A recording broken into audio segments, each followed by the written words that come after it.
বা মুখ্যমন্ত্ৰী হিমন্ত বিশ্ব শৰ্মাৰ নেতৃত্বাধীন চৰকাৰখনে যি উচ্ছেদ কাৰ্যসূচী লৈছে তাত আমি সম্পূৰ্ণৰূপে সমৰ্থন জনাব লাগিব বা জনাই আহিছোঁ। আমি বীৰ লাচিত সেনা অসমে পূৰ্বৰ পৰা ইয়াৰ সমৰ্থন জনাই আহিছোঁ। আমি আগৰ পৰা কৈ আহিছোঁ এটা কথা যে অসমত খিলঞ্জীয়া লোকৰ দপদপনিটো চলিব লাগে আৰু যিসকল বহিৰাগত লোকে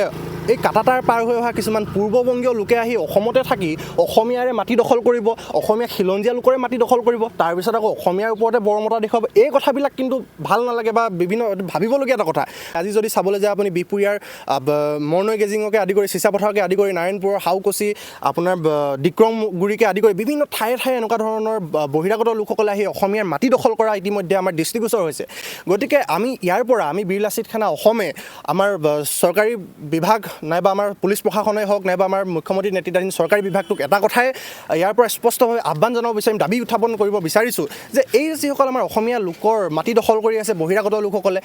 বাংলাদেশী নাইবা পশ্চিমবংগৰ পৰা অহা নাইবা কাটাতাৰ পাৰ হৈ অহা একাংশ লোকে, এই লোকসকলক অতি শীঘ্ৰে উচ্ছেদ কৰক। নাৰায়ণপুৰৰ যি হাউকুচি বা আমাৰ ফান্দিবাৰীকে আদি কৰি বিভিন্ন ধৰণৰ ঠাইসমূহত বহিৰাগত একাংশ লোকে আহি এই 4-5 দিন নাইবা 2-3 মাহৰ আগত আহি পেলাই বহিছে তেওঁলোকে, আৰু তাৰপিছত তেওঁলোকৰ ডাঙৰ ডাঙৰ কথা, যিসকল লোকে বৰ্তমান সময়ত বসবাস কৰি আছে সেই ঠাইসমূহত পূৰ্বতে এটা বেলেগ জনগোষ্ঠী এটাত বসবাস কৰি আছিলে আৰু আমি যিমানটো জানিব পাৰিছোঁ সেই পূৰ্বৰ বসবাস কৰা জনগোষ্ঠীটোক তেখেতলোকে ভয় ভাবুকি দেখুৱাই তেখেতলোকে সেই মাটি দখল কৰিছিল। আৰু এইটো কথাও আমি জানিব পাৰিছোঁ যে বৰ্তমান সময়ত যে বহিৰাগত লোকসকলে যিখিনি ঠাইত বহি আছে সেই লোকসকলৰ যিটো মাটিৰ খাজানা, সেই খাজানাও কিন্তু সেই পূৰ্বতে বসবাস কৰা জনগোষ্ঠীৰ লোকসকলেই দি আছে। গতিকে এইটো ভাবিবলগীয়া এটা কথা।